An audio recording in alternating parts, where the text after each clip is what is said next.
Hello everyone, welcome to Baku, Azerbaijan. Week number 5 on the ISU Junior Grand Prix, day number 2. I'm Ted Barton. Mark Hanratty will be joining us from a studio in Nottingham.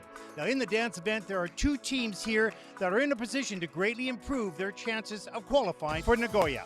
Gianesini and Klapperman of France currently have 13 points, so a win here would pretty much secure them a spot in the Junior Grand Prix final.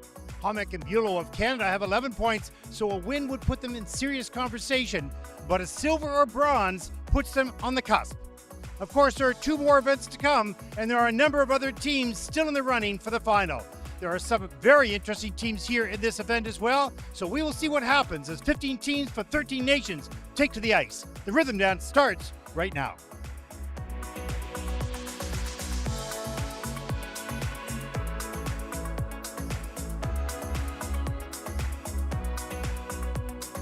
Welcome everyone to day number 2 in Baku, Azerbaijan. We see some beautiful shots, a real city of mixture of modern buildings and historic sites, and it's quite extraordinary. Not that I've had much time to go around the city at all, but what I've learned about it from others is pretty spectacular. Would love to come back here on the Caspian Sea. I'm Ted Bard, Mark Hanratty, online right now from his home in Nottingham. We have the rhythm dance. It's your time. Take it away there, Mark. Well, looking forward to seeing, as you see the starting order for this event, looking forward to seeing the 15 teams that are competing in this, the 1990s rhythm dance. And having watched some senior event, or the senior event, last week at the Skate to Milano competition in Beijing, now checking back in with the junior ice dance requirements. And now we will see the return of the rumba pattern dance steps and the quick step pattern dance steps, which are a required element for the juniors, as we see the judging panel on screen. And now the technical panel as well. And, you know, it's kind of fun jumping back and forth between the seniors and the juniors because, well, we have a better understanding of that whole process of before junior Grand Prix. So those are development novices and earlier stage athletes, and then junior Grand Prix level, and then you go to senior events, senior Grand Prix and championship, and you start to see that whole journey that a young athlete will follow. And of course, many of the seniors that we saw last week, we've covered on the junior Grand Prix for years, so it was pretty fun. And some of them currently in the junior Grand Prix, competing last week in Beijing. So it's a lot of fun to cross back and forth, but the main meat, if you will, the main part of this job is juniors for us for 7 weeks, or really 8, I guess, with the final. Yes, indeed. And I think for the skaters, the awareness of context for the juniors is really important, because obviously we've come from the senior event, and our eyes and ears are mindful of what's happening for other events in the season, with the Challenger Series underway, 2 big Challenger Series events going on this weekend as well. Having that awareness of the likelihood that hopefully these skaters will go on to compete at those events might minimize some of the stress they may feel in this event, because up till this part of their career, a junior Grand Prix likely to be one of the biggest events that they've competed in, and thus, of course, the stress levels invariably will be a little bit higher than certainly in training.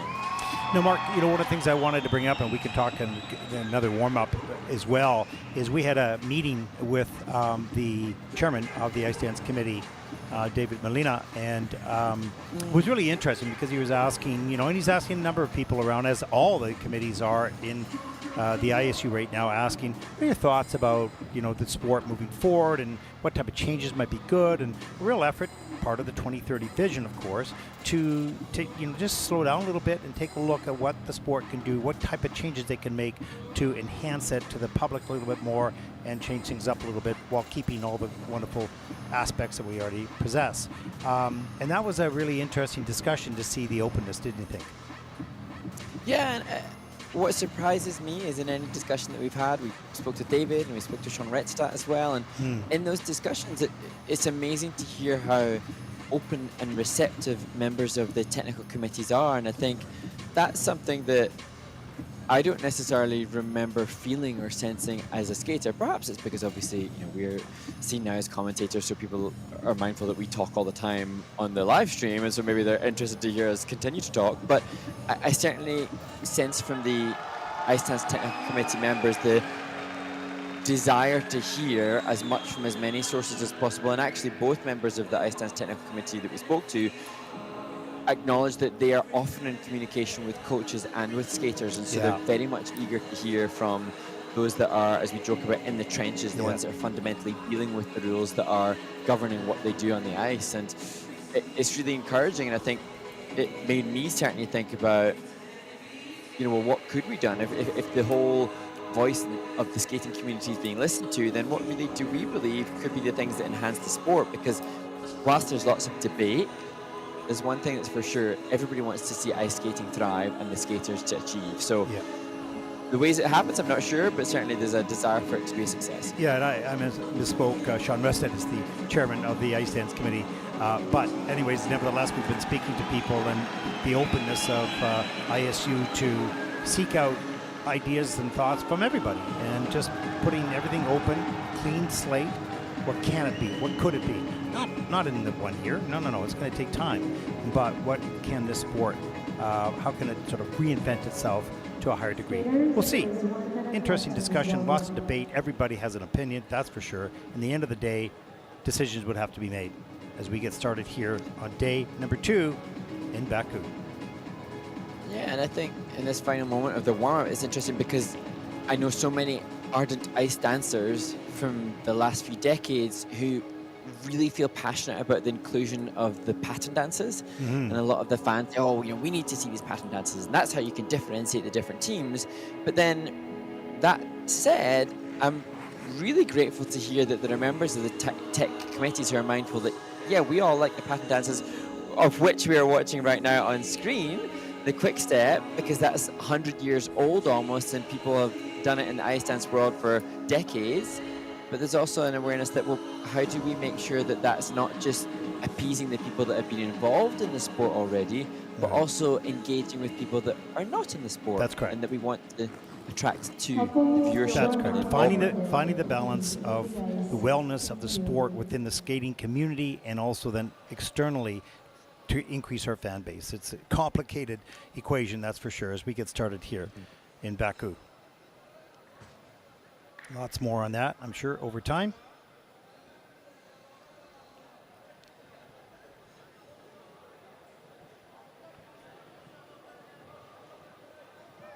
And there is our first team on the ice representing Italy. Matilda Petracchi and Pietro Rota, coached by Walter Rizzo. Personality in the sport, that's for sure. And does a wonderful job. They're 15 and 16 years of age.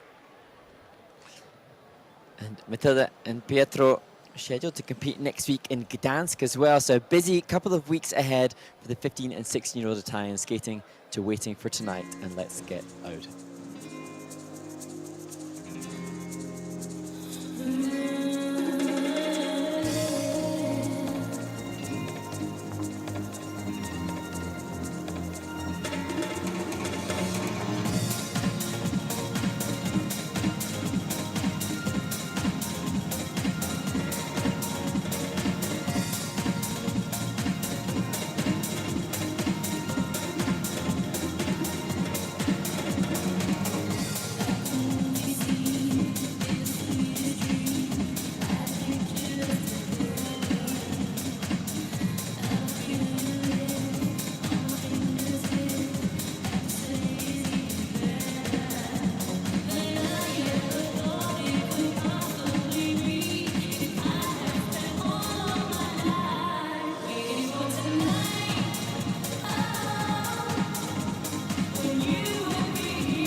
Italy's Matilda Petracchi and Pietro Rota, and it sounds like there's an audience in the arena that are supportive of the skaters, which is wonderful to hear. I hope that's a fair reflection of the situation, Ted. But certainly this couple will be relieved to have a clean skate as they open the ice dance competition in their Junior Grand Prix debut together. Yeah, good energy, but you know, a new team, so just experience gained here. I saw their coach, Walter Rizzo, a little earlier today, and working with a number of young teams. And of course, he was just in Beijing as well, so he's been a busy coach, traveling around and trying to service all his athletes. Yeah, it was interesting for me, even chatting to members of the technical panels who have been taught by Walter as well. So many decades worth of commitment to the evolution of Italian ice dance and indeed global ice dance. As we look at the difficult entry into the twizzles for Matilda and Pietro. Good synchronicity on the first, always harder to maintain that on the direction of rotation that's less comfortable for the skaters, and you can see just getting a bit further apart, which is less than optimal. Here, the rumba steps. This will, I'm sure, be talking about the key points within these required steps there, the right forward inside 3-turn. Slowing it down there, Ted, just for us to see whether or not that will be callable to give them more points. Unfortunately, on this occasion, that hasn't been achieved for Matilda and Pietro. But good speed through the non-touch step sequence. They're using a diagonal step. You can take either a midline or a diagonal step sequence pattern, but cannot touch, as we see the entry into rotational lift. And interestingly, Pietro competed with Zoe Bianchi, who will be the last team to skate. So you've got two Italian dance teams here based on the success of Noemi Maria Tali and Nora La Fornara, who also were taught by the coach on screen now, Walter Rizzo. Well, they are about to get their first personal best score in the Junior Grand Prix. It's the first event, so it's a 41.35 for Matilda and Pietro. They are the first team out in this event. And Walter going, that's not bad. It's not bad. Matter of building the confidence of these young skaters with experience. And he is so experienced at doing that. So. Our next team represents China. Zine Ding and Han Chong Chen, 18 and 20 years old. Mark? And this team debuted on the Junior Grand Prix last season. They competed in Wuxi, but now International Junior Grand Prix for the team that will skate to Rhythm as a Dancer. I'm gonna make you sweat.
Zhenai Ding and Hangtong Zheng from China.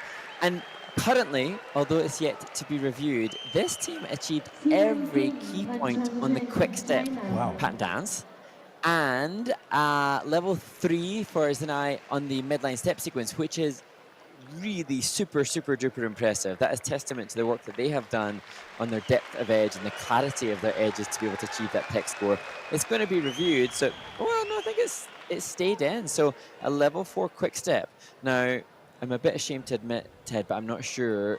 My geekdom, I've researched and stat checked enough, but I don't know if we've seen many, if any, level 4 quick steps. So no. I've never. No. Even though I'm not the dance expert, I remember. No, we have not seen a level 4 quick step. I haven't seen that. In fact, I don't think one time have we seen all yeses, but this is 6 out of the 8 yeses, which is really strong. So this team obviously has the basics down quite nicely.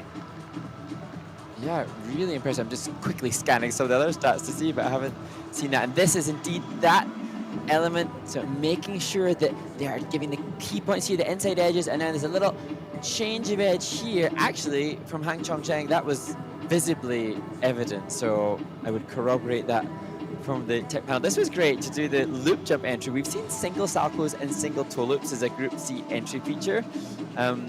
So that was a unique choice for Zhenai and Hangchong, but you could see for Hangchong just struggling a little bit with the rotation on the second of the twizzles. And now, in regards to this, their midline step, opportunity to stop and try to give more 90s high energy. And again, opportunity to touch the ice. A level 3 showcasing 4 clean turns. And as we look now at this rotational lift, it's standard to see rotational lift. This element getting a level 4 for everybody. But to get a level 3 in the step sequence is harder to achieve for sure. Really well done. So all I've got for reference, Ted, from international assignments for Zhenai and Hangchong is the 44.68 rhythm dance score that they achieved from Wuji last year.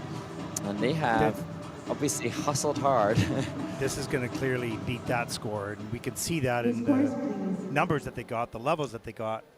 And the GOEs are all, or in the PCs in the middle 5s. 51.05, so a little soft fist pump by all of them and a hug. And that'll put this team in first. They start to see progress, not only on the ice through what they feel, but on the scoreboard as well.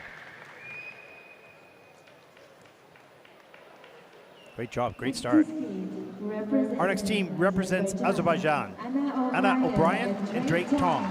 Anna born in New Jersey in the United States, and Drake was born in New York.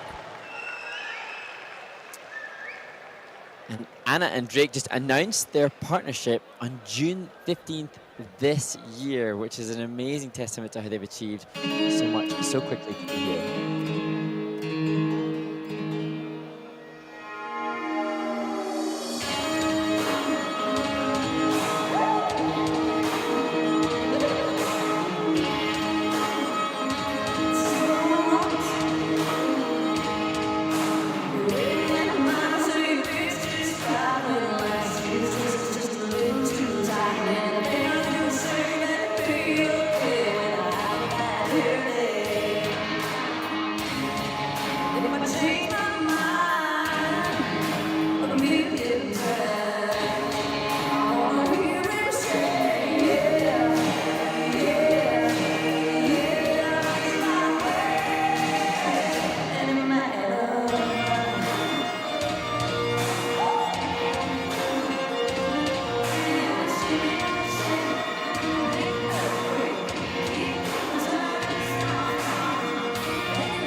Well, the Azerbaijani team in Baku, Azerbaijan. Anna Obrien and Tong.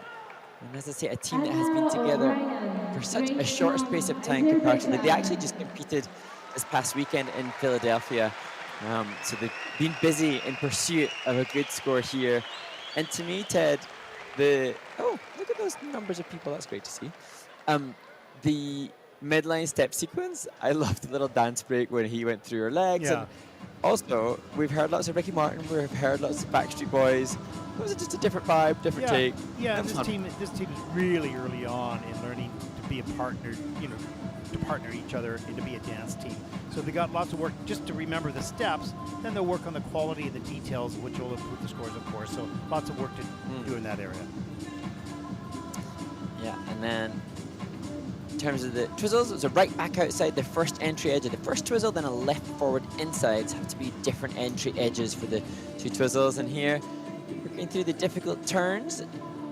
Level 1 assigned to both, but this was fun. Whee, that looked.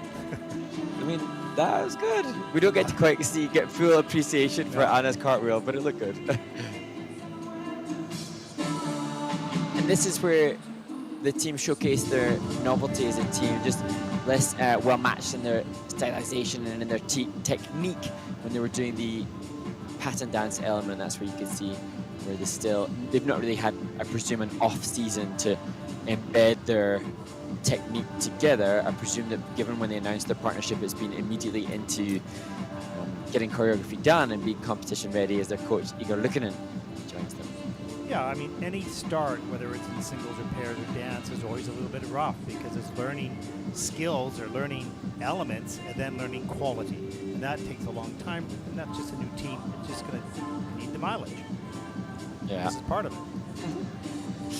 But they've got characters, as you can tell. They've got ice dance energy. Even the way that they had the bravery to start so close to the judges shows some confidence in them, which is great. I think they had fun doing it, that's for sure. That's 41.57 for Anna and Drake. That'll put them currently in the second place. 57 total points, which currently brings them to the second place.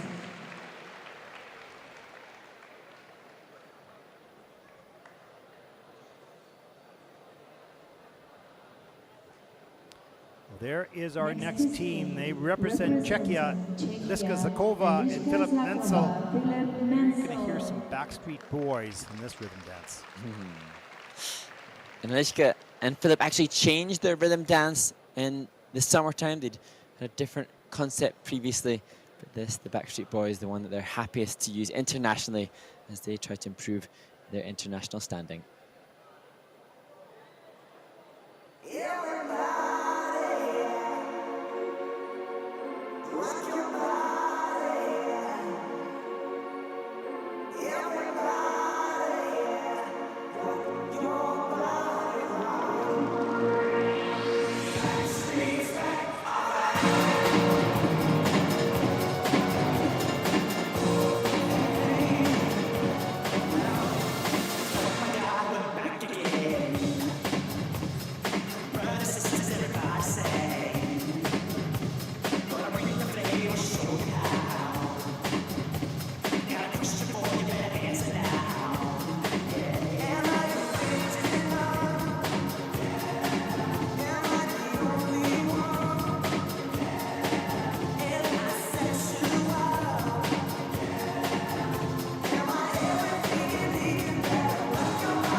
Czechia's Eliška Zakova and Mencl share a hug at the conclusion of their rhythm dance. And I have to say, Ted, even though we've heard a lot of the Backstreet Boys throughout the course of the season in the 1990s rhythm dance, it does serve as a good backdrop, and I thought that the combinations of pieces that Eliška and Philip used offered a good framework for the high energy, and then reprieve for a little bit more skating skills and transitional content. It gave texture to the... It was really well done, really good, and you could hear in the background the audience that is here all clapping along with that, which doesn't normally happen in junior ice dance. So that was pretty good.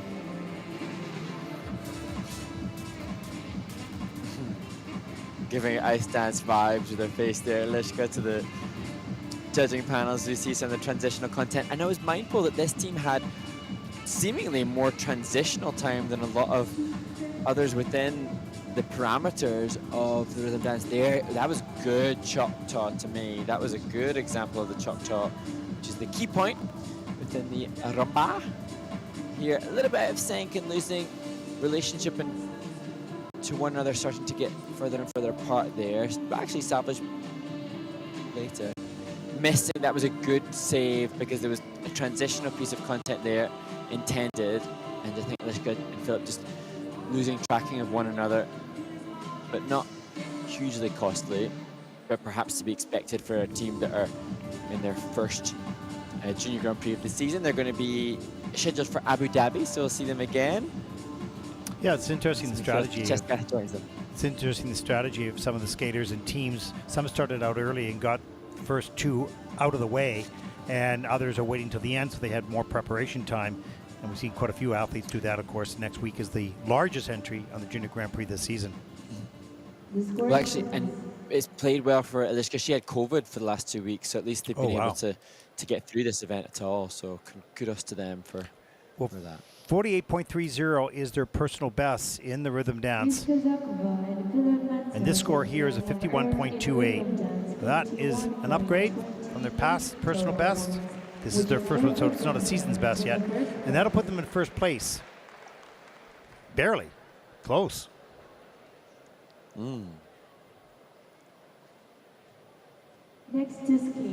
Our next team represents Spain. Sarah Marcilly, Vazquez, and Johan Engel. And this team have been together already at just such a tender age for 8 years. So the partnership, despite their youth, is fairly well established. Sarah and Johan take their time getting ready to start their rhythm dance to another popular 1990s artist, Jennifer Lopez.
Well, what a great time it is to be in Spanish ice dance as Sarah Marcilly, Vazquez, and Calhoun Engel complete their rhythm dance. Last week, we saw Sofia Val and Asaf Kazimov secure a second spot for Spanish ice dancers at the Winter Olympic Games, which take place next year. Now, for this young team, they will aspire to follow in the footsteps of those that have gone before them, and hopefully now just amassing more and more experiences with the likes of this Junior Grand Prix to take them to that dizzy height.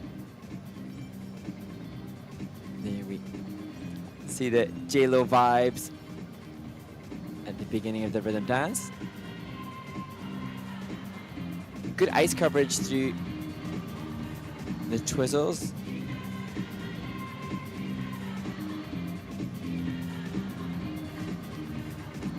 Here now a look at the rumba. So this would be an easy opportunity for the judges to differentiate the teams because they're obviously performing the same steps, and the technical panel will be scrutinizing that 3-turn as to whether or not it's cleanly done in terms of the edge clarity and foot placement for the Choctaw as well. And now for Sarah and Yolande, just trying to keep refining the body alignment. So you can see here, great position, but could just elongate and extend out the right leg a little bit more for Sarah. And then here, keeping the neckline lengthened and lifted just a little bit tight, which is all part of the learning process as they continue to refine and develop their movement so that their components go higher and higher. And we often talk about small details, but they might be small details, but they're big in scoring. They matter in the overall picture. And so they're the last things that really get dealt with, but the top teams have those small details all handled beautifully. Wonderful posture, stretch free legs, hands, all those small details, so important in every discipline. And their coach, Antoine Charrier, will have said that to them, I'm sure, endlessly. He's been working with them since the beginning of their skating partnership. Being here at these events, we'll see other teams doing it, and it'll help bolster what he's already telling them, I'm sure, back home. Yeah, good point. 45.58 is their season's best. And this score is a new season's best at 45.83. So it's a little bit, but it's inching upwards. And that's good for Sarah and Yolande. That'll put them currently into third place after the first group.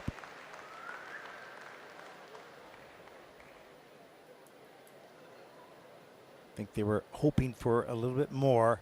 Warm-up group 2. The forward couple. As we get introduced to group number 2, current standings after the first group. Okay, Ted. Yes. I have a question. Oh God. So, please no. And this is actually no. This is a confession of my lack of sufficient preparation, because I always was of the belief that there were an odd number of warm-up groups in a competition, that the ice resurfaces would take place after every 2 groups. And then we were at a previous Junior Grand Prix this year whereby then that was a switcheroo, and there would be a resurface after the first. And now it's confused me. So I need to check in with Team ISU or somebody who's obviously more educated than I am. But I admit my lack of awareness of what's happening. I agree with you, and I'm going to take my headset off right now, and I'm going to march out there and demand from our people, what is going on here? No, actually, I'll find out. It's a really good question, because you're right. We were often talking about that. In the old days, it was always the ice resurfacing after the first 2 groups. And we've seen consistency that it's been after the first group when you have an odd number of groups. But not in this case. And I really don't know why. But now, so, but you know, I actually now, I feel that now honesty is the best policy, and for all that we do lots of prep and look lots of rules, I don't know why. So I need to find that out. And that'll annoy me now, because I don't know what's the rules. I like knowing the rule book. I like to know what's happening. I think Ted must have gone to find out the answers. Yes, well, I didn't actually leave, but I am just trying to get some help here, because no, it's a good point. I don't know why. It's not like catastrophic. It's not a big deal, but it is inconsistent from what we've seen, so maybe there's a reason and we don't know. Okay. But either way, there are... Well, do you know what? It takes me to, in terms of rules, it takes me to some of the ISU communications, and the communications are abundant. And so, you know, there are so many details that we aspire to get our awareness of completely, and it's all these small details which comprise to make the scores that are evident. And so each year there are some changes. I feel like this season there aren't as many abundant changes in the communications for the dancers and the single skaters, and I think that's, oh gosh, because we're coming to the end of the Olympic cycle and people are more, oh gosh. And we were told by our colleagues on the dance committee that the transitions and the new ideas that will be coming up will take a number of years to sort of be infiltrated into the current system. So not a lot of changes will be seen. There'll be some sort of adjustments and whatnot while people look to renovate each one of the disciplines, if you will. Always in the Olympic season, very few, if any, changes are made, because they just don't want to upset the apple cart as to what people were used to all year. But what will happen over the next season or two, it'll be interesting. I don't think you'll see massive changes, but you'll see massive discussions about changes. And then in the years following that, then we'll see some, I think, some significant changes. What they are, I don't know. I mean, everybody's going to throw their ideas on the table and see what comes out, but it's going to be interesting, and it's going to be fun, and it's going to be worth following. And I think opportunity really for us with the little bit of voice that we have to ask what the fans or the viewers would like to see, because it would be really interesting to hear from both those that are avid and passionate skaters themselves, or people that have been involved in the sport for generations, and also those that are perhaps newer to the sport. What do you think would engage our sport with more? It'd be interesting to get a cross-section of viewership opinion.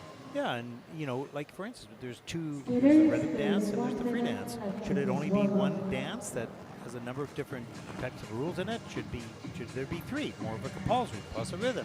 I mean, anything goes, anything could go. So, you know, if you were to start with a clean slate, what would you draw in the area of ice dance to make it interesting, to make keep the traditions, but modernize it at the same time? And I have to say, I really do think that the choice by the Ice Dance Technical Committees to use decades as the muse for the rhythm dance was a good one. And I think for me, if I put my neck in the line, the 1990s is harder for me to connect with, even though that's the decade that I lived in, unlike the 80s and the 70s, which were previously used. But I still think the nostalgia is endearing. This nostalgia is connecting to both, you know, skating fans that are already in the sport and those that perhaps aren't. As we see the worm done by Samuel Blanc Clapperman, that's iconic. Couples, your warm-up has ended. Please. Okay. Thank you. It's team. Let's go.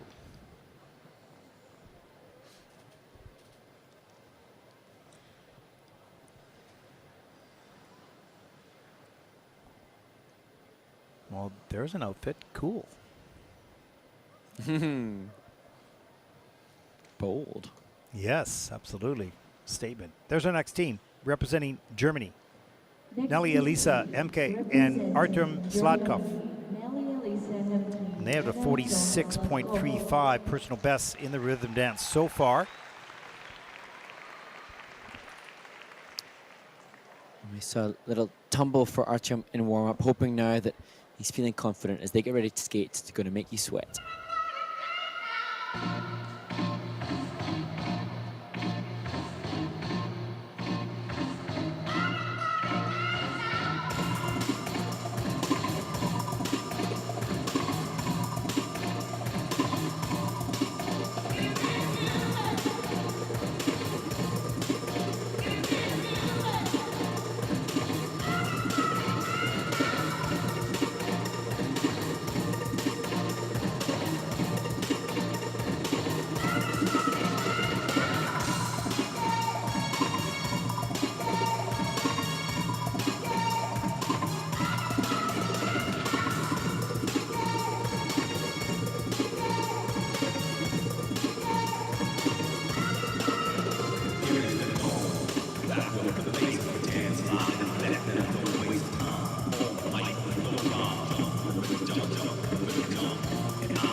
The German team, Nelly, Elisa Hemcke, and Artyom Sladkov complete their rhythm dance. And total respect to Artyom for managing to get through the twizzles.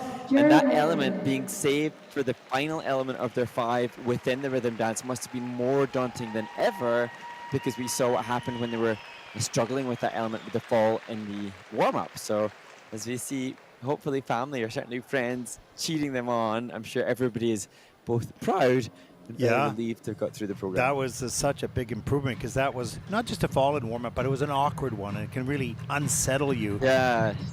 But that was a great skate. I think they're pretty happy with that, as you see them coming off the ice, and he's got the energy right off. Wow, that's great. And here, a little look at their rumba. So steps 11 to 13 are the ones scrutinized by the technical panel. Nelly achieved that key point. Artyom didn't. This was, for me, the highlight. The depth of the curve on the spread eagle as part of the short lift. Really impressive. Good positioning. And the coaching team, Diana Kist, had explained that for this team, long-limbed athletes as they are, they're perhaps a little bit more suited to a classical type. So this theme was originally challenging for them in the beginning, but that they've really improved and they've started to dance more to it and show more emotion. That's what their coach Diana had explained, and we certainly saw emotion and vibes, particularly from Artyom, I think. Just a little loss of balance there by Artyom, but he hung on. And lots of energy right at the end. Good job. And here they're sitting with that coach Diana Kist. They work with Vitaly Schultz as well. Vitaly's at home, but this is Diana's first coaching experience at a junior Grand Prix, and how great for her to see her team do so well, and also how challenging for her. She must have had to dig really deep to make sure she gave the optimal words to Artyom, you know, at the critical point after the warm-up. So she's done a good job too. It's always a little nerve-wracking, that's for sure. First time out. I actually took a dance team to a junior Grand Prix. No, that story coming up. No, okay, here we go. 46.35 is their season's best. And this tops that by quite a bit, 52.62, and they are thrilled. Isn't that cool? From the warm-up to a season's best. You see how things can turn around, and maybe those few words by Diana, pardon me, is helped out. I don't know. But there's great joy in the kiss and cry. Love the celebration. Our next team represents Sweden. As they wait for their announcement, oh, there's probably a stuffy on the ice or something that needs to be removed. Oh gosh, Wesley's skating with, he's skating fast. Take your time, mate. You've got a lot. You've got a run through to do. Just maybe had a win. Has it good toss to Yuris Vazquez, their coach.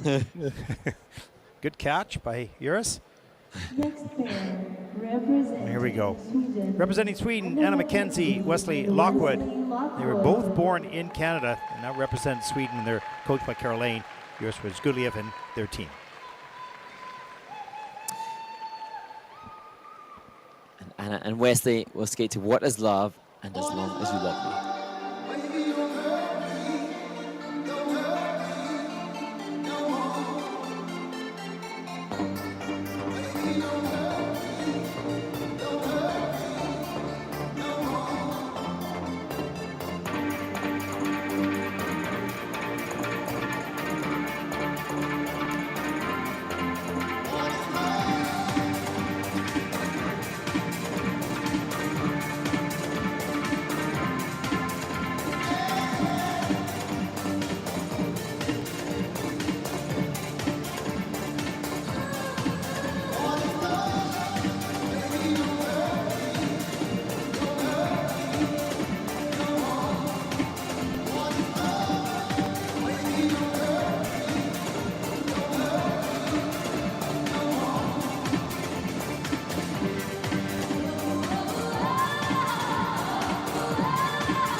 Anna Mackenzie and Wesley Lockwood, Sweden. Sweden's Anna Mackenzie and Wesley Lockwood complete their second rhythm dance on the Junior Grand Prix Series 2025, 16th in Ankara. But eagle-eyed ice dance viewers may have noticed the name Mackenzie seen on the Junior Grand Prix for another Swedish team, because it's Anna's brother Axel Mackenzie who competed in Varese in the Italian Junior Grand Prix, and now the kind of sibling rivalry will continue because these two teams are vying to become the representatives at Junior World Championships. But for Anna and Wesley, they will need the minimum technical element scores for Junior Worlds. They need to achieve 71 points in the rhythm dance and free dance combined on the tech scores. We look back at the twizzles, which were level 4 for both Anna and Wesley. You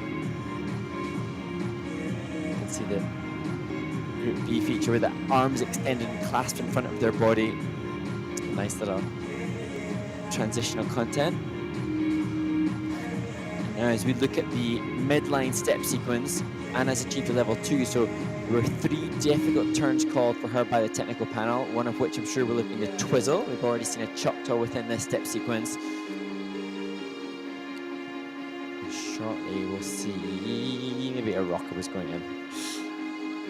Now for this team, their technical element score thus far in the rhythm dance, the highest tech score they've had came from the Sophia Trophy when they had 29 points.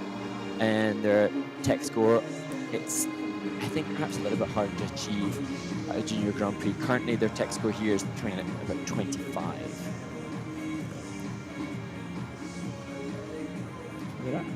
Yeah, interesting enough to have a family of brother and sister. You wonder why they didn't skate together. Or maybe they did, and they split. I don't know. It'd be interesting to find out. More to come.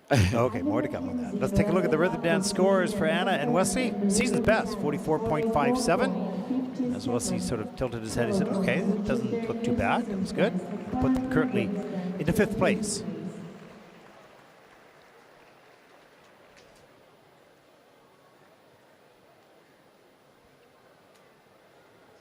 Next is Kate. Well, here's our next team. They were second in Varese in that Junior Grand Prix event. Amber, Perrier, Gianesini, and Samuel Blanc Klopperman from France. And this team possessed such quality skating skills. I think they would be the favourites to take the title, but they struggled in the rhythm dance at their first Junior Grand Prix, hoping for a clean skate now.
Perrier, Gianesini, and Samuel Blanc Clapperman representing France will be so delighted to have got through this rhythm dance following the fall that they had on the rumba in the Varese Junior Grand Prix assignment.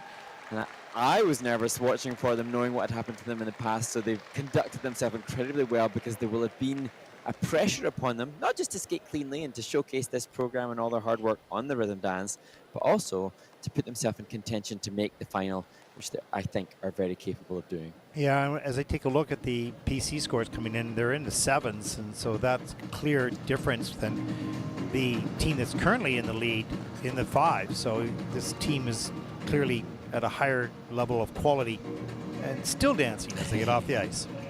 Yeah.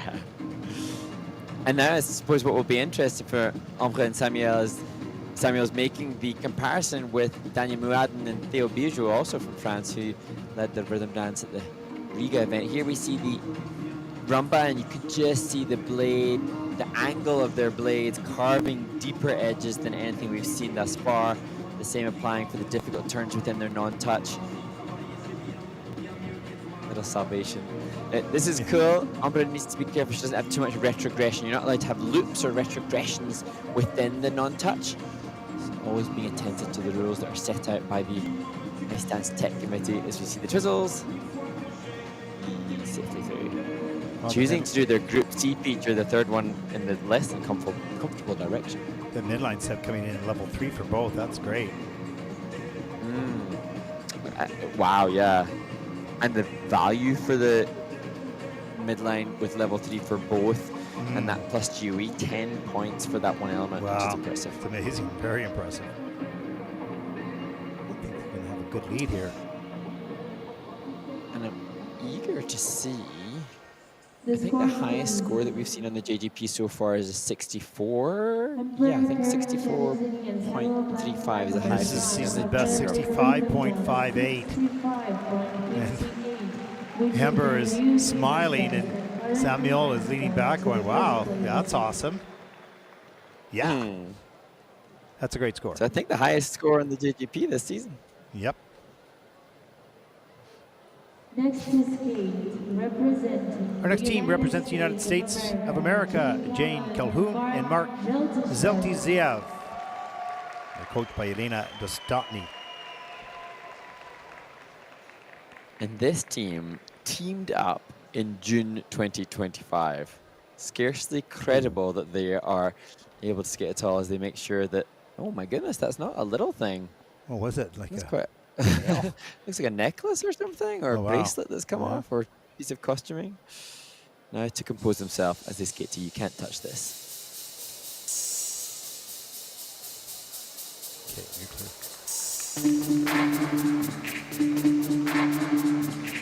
Yeah, she does a good job, this Elena Dostotny.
Jane Calhoun and Mark Zheltyshev representing the United States of America. As I said, they teamed up in just June, but Jane said that she started skating at 2.5 years old and Mark about 3 or 4 years old. So already, 25 plus years of commitment to the sport, as we see the American women's competitors who competed their short program yesterday supporting Jane and Mark now. And it's going to be interesting to see, because this team competed in just one event, the Lake Placid International Ice Dance Competition. They were 5th there, and the Belgian team that are the 3rd from last to skate in this competition were just behind them. It'll be interesting to see how the two teams have taken on board the training since that last event to come towards Baku, compete again against each other.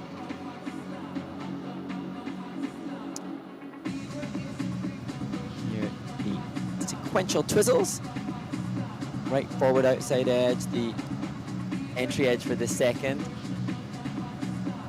And you can see the high energy that is required of a 1990s rhythm dance evident here. And actually, I know that's a mute point because it doesn't help the scoring, but in terms of costuming, it's hard. I think it's been more difficult for the skaters to really showcase connectivity with the stylization of 1990s. I don't think it's as recognizable as that which we saw in the 1970s and 1980s rhythm dances, but this is good. Yeah, no, I mean, the 70s was iconically bad, so I mean, as long as you sort of hit that one, you got it, right? Interesting enough, the GOEs on this is not that high. It's a good team, there's no question. There's some small little issues here and there, but the GOEs are in the pluses, but not so high. I think still overall it should be a pretty good score. And Coach Elena Dostadny joining them. She responsible for the 2024 Junior World Champions, so guarantee that she's going to give good information, or brilliant information, to Jane and Mark. For sure. 56.05 for Jane and Mark, and that will put them currently into second place. A good 9 points off the leader, but they are in second with 6 teams to come. Here's the final team in group number 2, representing Portugal, Claudia Amaro Letestu and Marco Amaro Letestu. Both 17, of course. We saw their training mates compete earlier on. Now is the turn of Claudia and Marco as they skate around the world.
now a fun dance break to conclude the rhythm dance for Claudia Amaro Letestu and brother Marco Amaro Letestu. And we're just talking, Ted, that not just twins, they're actually triplets. And there is another sister in their triplet. And she went with their father to cheer them on when they competed in Varese. I'm not sure if the family are here to support them now, but how wonderful to know that there's such support as we see anybody that looks around the same Maybe, age. might be. Who knows? And I was wondering how the birthday days go with 3 kids, you know, all the way. Oh, my goodness. It's a lot of presents. That's an expensive day. Yeah, exactly.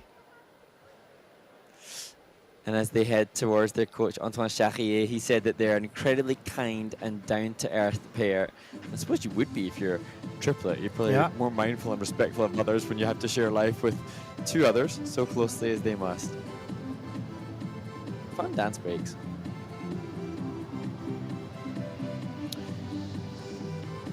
See a little break there in the rotation. Just like mismatch in the body alignment and the way in which they hold their free leg extensions. And here, again, wanting to elongate the leg lines to help draw the edges further, so trying to go deeper into their knees and lengthen their free legs to help cover more ice and push the components. Currently, they've got components in the 4s range, the high 4 range. If they can push that higher, that will probably help them to achieve more with the composition as well in the presentation. And the presentation was good, as we can see here. They've got this fun, high-energy dance break towards the end of the program. I actually remember that from I remember the gloves from their performance in Varese and the dance break. So memorable stuff. You know, I thought something interesting when you were talking there, that wouldn't it be fun for the audience if we had a number of dance teams on video that they're able to say, well, I think the skating skills of this team is better. So they begin to recognize without having to go through a list of papers and things to read or whatever. Can you get a sense of who's the better skating team, then who's the better performance team, those types of things? That might be interesting for fans. Okay, here we go. Rhythm dance scores for Claudia and Marco. 42.92, and that will put them currently into 8th place. It's a couple points short. Music tempo violation as well. Ah, okay. It's a couple points short of their score in Varese. As they conclude group number 2, we'll have an ice resurfacing. Are you all lined up for the video playback list there, Mark? Well, thank you to the brilliant Naomi, I am. The brilliant Naomi. Yes, she is brilliant. Yes. She's sitting right across from me, and she blows you a kiss. Okay. And a heart. Grazie mille. And a heart. There we go. So during this ice resurface, we can have an interview with the Bangkok winners, the ice dancers from America, Hanna Maria Aboyan and Daniela Veselukin. And then we will continue with our figure skating basics series where we discuss pairs versus ice dance. But in addition, you'll be able to see some promotional videos of the amazing country of Azerbaijan as well. Well, we hope that you will enjoy that. We'll take a short break during the ice resurfacing, and we will be back in Baku right after this.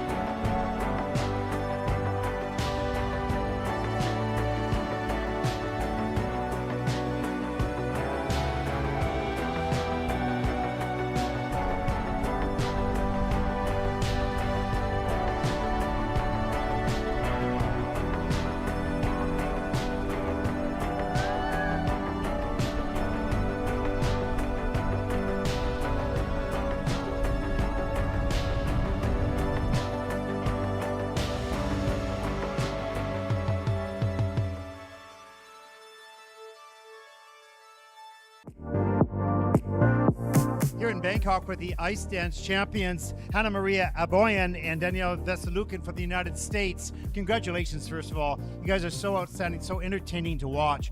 I want to ask the question, it's a really emotional dance. It's an emotional discipline, first of all. But you came off the ice with a smile from ear to ear. Do you feel the emotion during the performance? Do you feel the enjoyment of the emotion while you're performing technical elements as well? When we're skating, there is this feeling that we have to perform everything that we want to do. But then there's also this layer that allows us to really build upon our characters. In this specific program, we are the goddess Nike and her sculptor. And I come to life. And throughout the program, I feel like there's different battles and there's different moments, but every moment has its own emotion kind of flourish. Their own unique things, and it's just like you just feel the greatness of this program of freelance, especially like Nike comes to life and I'm as a sculpture and everything together, and at the end is a great victory, and we're just like really happy, and we're like enjoying every bit of the program and like just trying to enjoy it as much as we can. Is it different, you know, when you go to train every day and you run your program, you know, it's practice and it's training, you work hard or whatever, and so there's probably some feeling of emotion, but in a competition, is it heightened? Is your emotion heightened at that point? In practice, our number one thing is to make sure that everything is set and that we're ready for competition so that we can reciprocate it at the competition. But of course, in competition, emotions arise, nerves, and everything kind of pulls together to create its own different masterpiece. Well, one of the things that makes a great para team and an ice dance team is the partnership and how you get along and how you know each other and what you like most about each partner. So I want to ask you first, what do you like most about your partner? Daniil is super calm and supportive. Anytime I feel a little bit nervous, he's always there to calm me down, and he's very stoic, so it's really nice that he's like always there for me. And now, what do you like most about your partner? It's the big question. So get it right. Hannah is really energetic, and her energy just goes through air, and it's just like, for me, it's really enjoyable to skate with her and like enjoy every moment of our progress, because she light it up, like really it's just great to be around her, and she's like always so happy and like smiling, and like it's just we kind of like do like good for each other, so we like support each other and help each other in some ways. So I think that's our like secret to great partnership, and we just like, I'm grateful to have this partner. Well, you guys are absolutely outstanding. You're so enjoyable to watch. Congratulations. You've got the gold medal. You've got 15 points, and you got a very bright future. Congratulations here. The champions in Bangkok.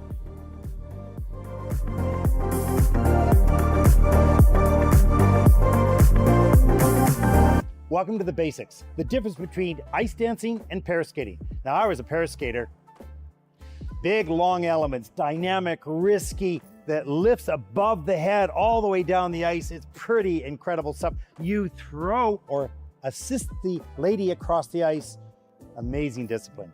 Yes, you can almost tell the ice dancers when they walk into the venue. I did ice dance, and we tend to be much more dramatic and expressive, and the ice dancers will try to seamlessly weave their elements into the choreography with perhaps a greater focus upon the aesthetic and the storytelling of the performance than the pair skaters. Also, in ice dance, skaters must maintain dance hold, and should they separate, they cannot be for more than 2 arms lengths apart.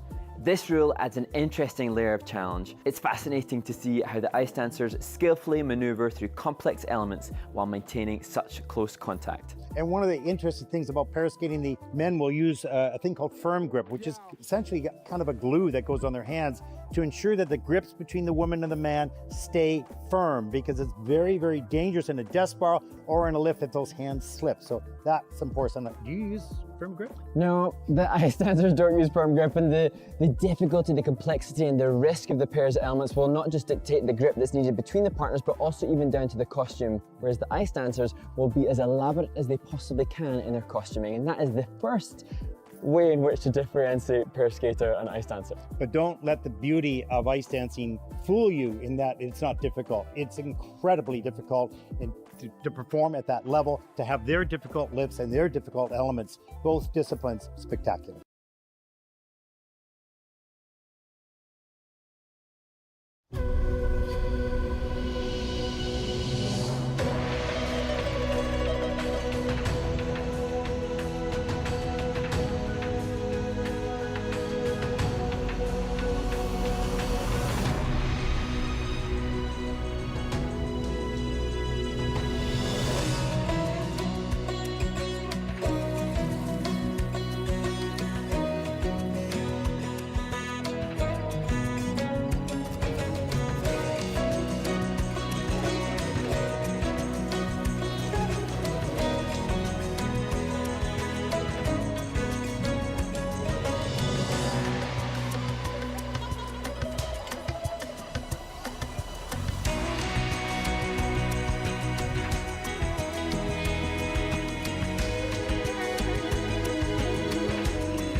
continue with junior ice dance.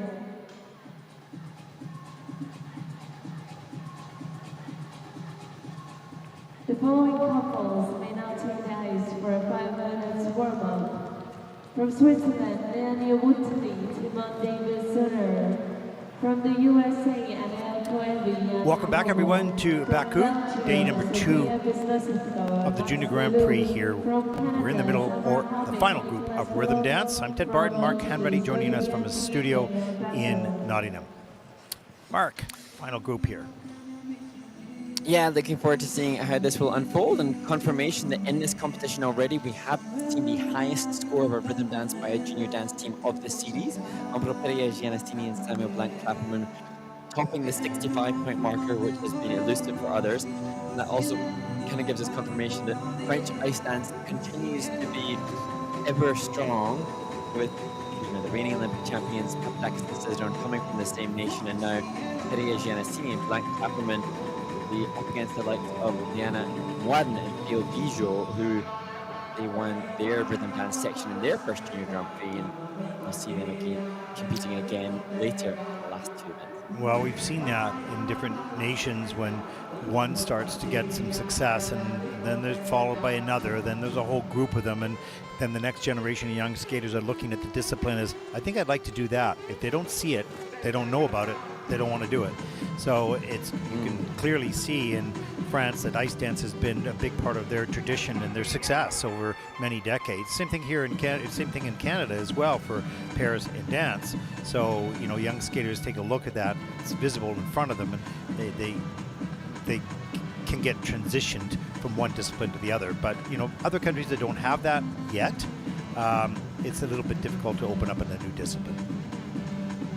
And I think when we consider about lineages in any of the disciplines in our sport, what I think is really good and unfortunate for French ice dance is that you had Romain Aguinard, who was so brilliant. He relocated to Canada, and so now he's helping to develop so many global teams. But the new wave of French ice dancers are homegrown as well. And plus, there are no extra points for being a homegrown skater for your respective nation. There's nothing that, there are no boost in scores if you train in the country that you represent. However, what that does offer is it offers inspiration for others from that respective nation. And so I always like to acknowledge it when somebody skates further or in their respective nation. And it's interesting how more dance schools have been opened up around the world, like in Finland and lots in Italy, of course, Canada, and the United States. So it sort of became a thing. A certain generation of athletes retired and took a couple of years doing shows and whatnot, then got into coaching, then established a school, and then have more numbers, and sort of these, there's lots of ice dancers around the world, and lots of single skaters as well. So, and a growing number of pairs. If you take a look at the depth of pairs worldwide, there's more pair teams around, although it's the discipline that's most difficult to integrate into a normal skating school because of the risks. Yeah, and good point about the various different growing numbers of ice dance schools within the global framework of ice dance, because the Ice Academy in Montreal does boast such a huge percentage of the participants at the World Championships, but we've seen Valparaiso with so many teams. We were referencing in Beijing last week about the SK Madrid Ice Dance School for Sara Hurtado and Kirill Karyavan, and there's Enya with Matteo Zani and Barbara Retsnikova, and you're right, it's really important to acknowledge how many developing skating schools there are, and also, as we see skaters finding the red light of the camera, good to acknowledge how much work that takes, because to set up a school is a huge amount of administrative and life commitment from the coaches. Yeah, and especially when skaters relocate, you have to find them accommodation. Perhaps they're going to register for school as well, and they're away from home. So there's so much to look after, because you got to take care of the person first. And if that person's happy and in a comfortable environment, they will excel at whatever they're doing. And that takes, thoughtfulness, if you will, from the directors of the school and the volunteers that help out to make sure they're in a safe environment and a happy environment. And I think the coaches around the world have done a really nice job with that.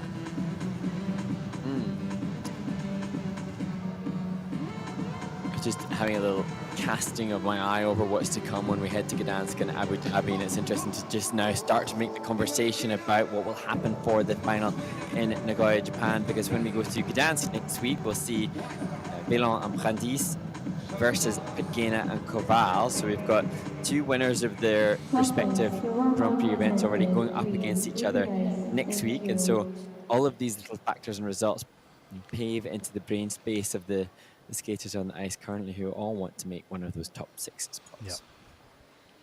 It's going to get more interesting every event that we see as we move into Gdansk, that's for sure. As we take a look at the next team representing Switzerland, Leonie Woodtli and Timon David Suhner.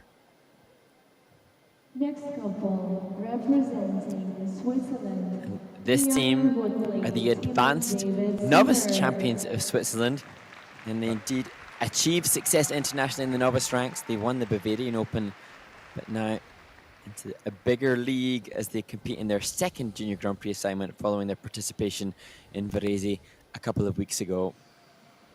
And they will, I think in this event, be the first to skate to Ricky Martin.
Leonie Woodtli and Timon David Suhner representing Switzerland, and you made a good point, Ted, regarding the energy and the commitment and the almost attacking nature in which Leonie and Timon took this rhythm dance, and that is indeed sort of the requirement. High energy is a requirement for this 1990s rhythm dance. Yeah, I found it interesting when you said sort of a what do you say, a novice team moving up into junior? Yeah, just yes. successful, and obviously. And so I thought, okay, we're going to see a developing team. But when I saw the skating skills, I said, whoa, this is a little bit further than just the entry level of junior. That was a really good attack, good depth of edge, good speed across the ice. So that portion is well on its way. Of course, other areas to work on. Yeah, and talking about the different coaches, their coach Claudia Ebisha working with this team, but also in collaboration with Martin Skotnicki, who's been a renowned coach internationally for decades, to help them as well. As we saw difficult entry into the synchronized twizzles, it was a little out of sync. As we see them work through the left back outside second twizzle, but here you get confirmation of the attack toward the performance. And as we look through some of these steps here, again, compare the depth of the knee and the ankles, which will dictate the skating skills. So much of the score for the skaters is dependent upon how much they push down into the tongue of their boot to force the blade to run more. And as we see their choice of rotational lift, again, looking for as many positive features as possible, so trying to have an aesthetically pleasing shape and working on making those shapes ever crisper and clearer. Yeah, it's interesting. We had that discussion about what are the things that you have to work on to become not just a skater, but a really good skater, really good skating skills. And it's that sensitivity of the blade, exactly where your weight will sit on the blade. More on that later as we take a look at the rhythm dance scores for Leonie and Timon. 44.26, and that will put them currently in 8th place. Which currently brings them to the 8th place.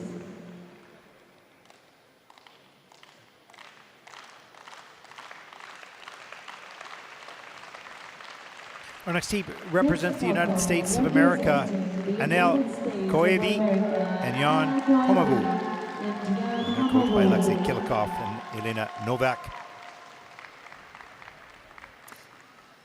And Anael and Jan's mothers are sisters. They are cousins. And right now, Ice Dance Partnership is getting to jump for their rhythm dance. Shake it ass!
Anael, Kouevi, and her cousin Jan Homawoo representing the United States of America.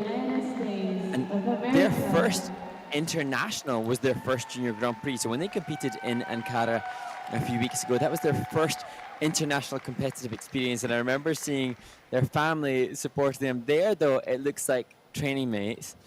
And then I think they'll be relieved that they've got through this performance without the fall that they had. They had a fall when they competed in their first Junior Grand Prix assignment. So coming to this event with the experience under their belts with their initial Junior Grand Prix. Yeah, they look a lot more confident here, obviously, in this event.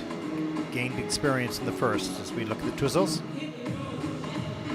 Just a level 2 for Anael. Just wondering what the situation was.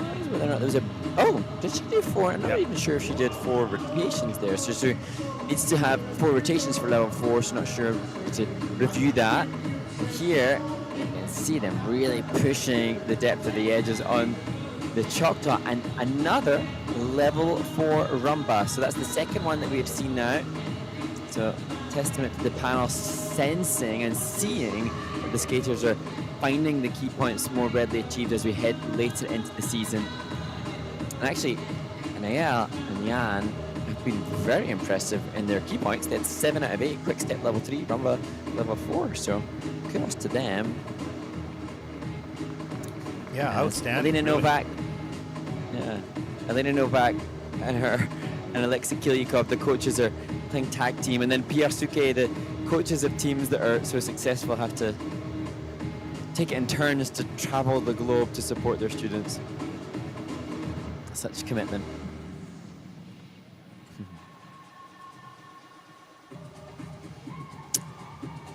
So Anael and Jan had a 46.52 when they competed in Ankara, but they had that mistake, so we'll be expecting higher here, of course. And it is this season's best with 51.19 for Anael and Jan. That'll put them currently into 5th place. And they had a nod of approval, but not yelling, not screaming. So they're happy with that. It was a big improvement, of course. Was the chat? Yeah. Challenge when you come from a nation with so many good teams as you want. Really competitive scores. True enough. Our next team represents Belgium. Sofia Beznosikova and Max Leleu. And we saw Sofia finding the camera in the warm-up, already performing before the competition has started. And they will skate to Fun For Me and sing it back.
Sofia Beznosikova and Max Leleu representing Belgium, and a team that come into this having won the Skate Detroit event last month, and they had a 55.59 score at that domestic event. If they can stay in that kind of range, that would put them in medal contention here so far. So that is the intention, I'm sure, for a team from Belgium. Well, Sophia He will celebrate his birthday on Sunday. Sophia has lots of energy. You saw her see the camera, wink at the camera on the warm-up session, and she's very aware and really wonderful performer. So it's right here. He's clearly focused. It's a great job. Yeah. And that was fun because we've seen Salco entries, toe loop entries, loop jump entries earlier on. It was almost like a half axle entry. Could be interesting to see a Lutz entry. Yeah, raise the gauntlet.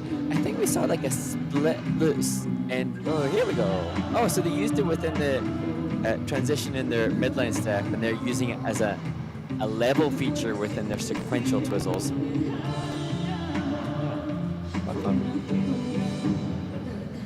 And I was mindful here, Sophia continued to perform throughout the key points. So many of the ice dance teams at this stage, they kind of disconnecting a little bit from the performance on the key point because they're so attuned to the needs to get the level and the edge call. She maintained her performance value throughout that as we see the rotational lift, the change of pose.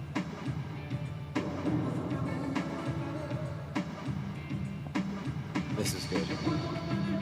I like that break from the intensity, just a little smile to say, Yeah. Yep, still human. She's aware of every moment.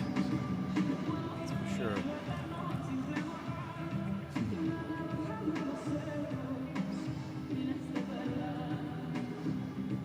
Well, their score, 56.38 is their personal best. I think that's from last season, so it won't be a season's best this year. So we take a look at their rhythm dance score, 55.23, and that'll put Sophia and Max currently into third place. 5.23 total points, which currently brings them to the third place.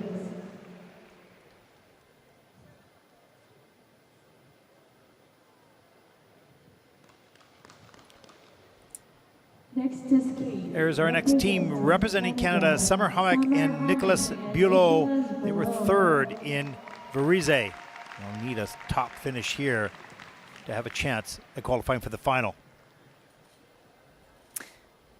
And Summer and Nicholas just saying how much they've loved being in the city of Baku so far and feeling so fortunate to have these opportunities, skating to larger than life and everybody.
Summer, Homick, and Nicholas Buelow, and I think that this team has obviously worked very hard on the rhythm dance. It was their free dance which brought them the medal in Varese, moving them up from 4th place after their first segment of the competition. But this performance here suggested that a lot of their focus in their training time has been on this performance, and it's hopefully going to pay off as they aspire to push above 56.9. That's what they had when they were in Varese a couple of weeks ago. But you sense the confidence, as is always the case in further events and in a new partnership. A competition together, an international experience together bonds them, unites them, and now just this performance seems so much more cemented in what they delivered than when we saw them already successful in Varese.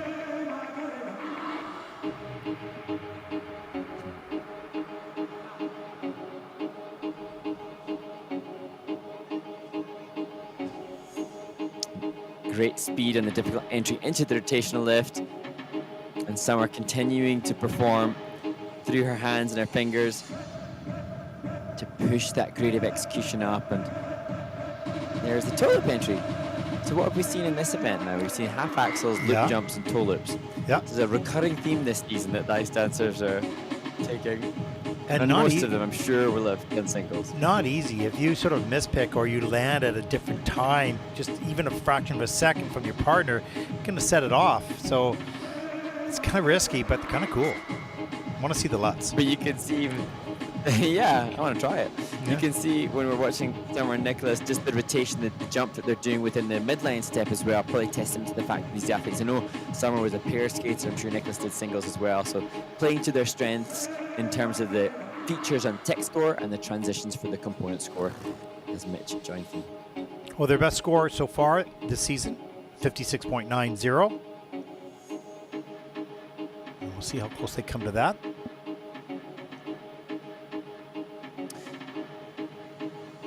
And certainly at this event, key points have been more successful. Now this Rumble 2 also has achieved a level 4.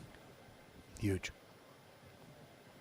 Summer Homick and Nicholas Buelow. Rhythm dance score, season's best, 58.78. And they're going, okay, that's pretty good.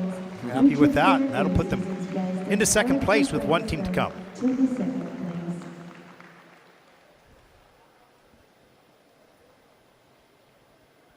That puts them, keeps them in the running at least. At this point, free dance still to come, of course. Our next team represents Italy. Zoe Bianchi and Danielle Basile.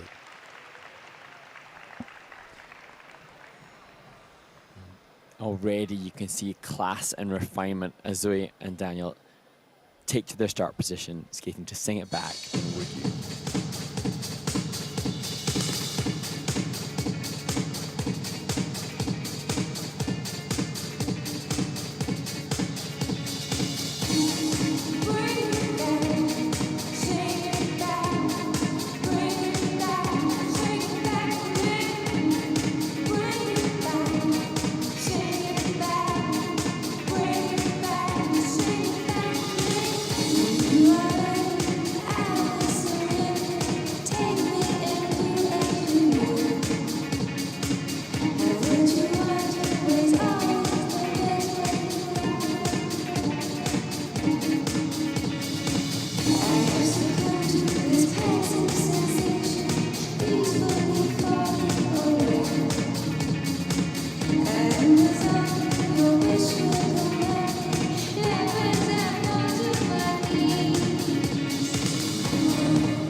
I've noticed you around.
Zoe Bianchi and Daniel Basile representing Italy. And I was just trying to think, Ted, as this couple were performing so well, of how they will fit into the rankings. And I'm just so mindful of the vast array of Italian ice dancers that are competitive, as Manolo waves the Italian flag in support of them.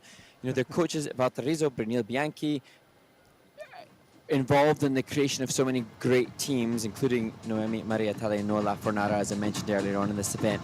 The challenge really for so many of these teams is they have to so excel in order to make the coveted spots for the Junior World Championships, and Zoe and Daniel have absolutely laid down a performance that puts them in contention for that.